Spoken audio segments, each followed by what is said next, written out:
All right, so as a sidewalker, this is going to be your basic process for coming in and volunteering. No matter which arena your class is in, you'll be starting in the Lucky Hearts Arena to sign in. So you'll come in, there'll be a hand washing station for you to wash your hands at the front door. And then you will go over to the volunteer login area in the sign-in book. So signing in like you normally would, except there is now still a column for our COVID symptom check. So just signing off that you do not have any of those COVID symptoms and haven't been experiencing those in the last 24 hours. Then you'll also want to grab your name badge. We are not sanitizing name badges, so you are welcome to leave it here if you would like, but if you would like to sanitize it, you're also welcome to take it home with you at the end of volunteering and bring it the next week. Once you are all signed in, you'll want to check in with your instructor and they can give you information on what the lesson plan is for the day, any news and updates on your riders, anything that you need to know to get started for class. And then once you've checked in with your instructor, you'll go and greet your rider like you normally would. Riders will be going directly to the arena building that their class is in. So if their class is in Crow, they'll sign in Crow. If their class is in Lucky Hearts, they'll sign in Lucky Hearts. They have a similar sign-in book to the volunteers, so it has the COVID symptom check signature as well. So we just ask that you help us monitor and make sure that that is getting signed for every individual that comes onto the property. There will also be a hand washing station inside both buildings for riders to wash their hands on the way in as well. The other thing to think about with greeting riders is we are asking all riders to only bring one guest with them to watch classes, one parent or friend, just because there's not really enough space in our viewing areas for a lot of people to be socially distanced and watching, so everyone should only be bringing one person with them. If they do bring more than one person, we are asking those extra people to stay out in the car or stay out in the front of the buildings and wait until after class. The other piece to working with your rider and getting ready for class is helmets.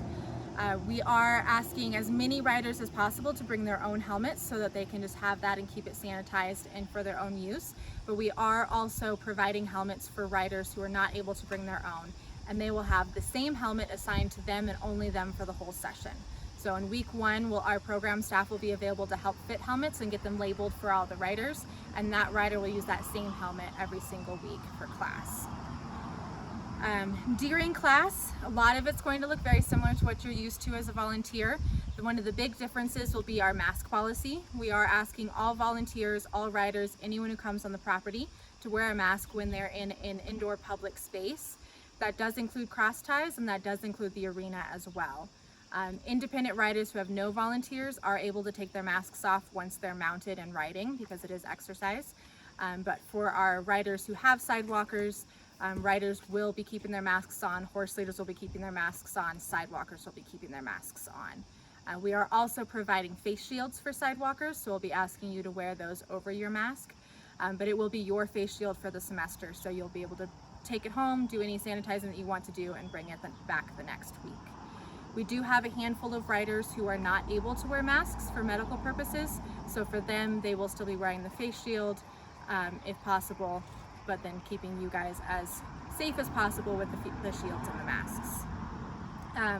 If you do have one of those block classes where you're in the back-to-back classes, same horses, same volunteers, there will be a 15-minute break in between so that we can sanitize tack, kind of give horses and humans a chance to decompress, grab a drink of water, that sort of thing, and then move on to the next class. And the last thing is just checking out once the rider has left and you're all ready to go, signing out at the same spot that you signed in, leaving your name badge if you would like to, or bringing it home with you. And then we are asking for both buildings, we have to have separate entries and exits. So you'll be entering the main door, but both buildings have separate exits for you to go through. So if you're in the Crow building, you'll be exiting through the Crow barn. If you're in the Lucky Hearts, you'll be exiting through the volunteer lounge. Another just quick note before we finish up is with bathrooms and water.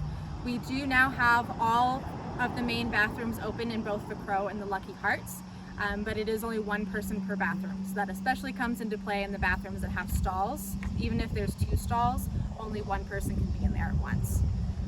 And we are still keeping our water fountains, the drinking fountains, closed, but the water bottle filler will be open for use. So there's all the information, and we'll see you next week.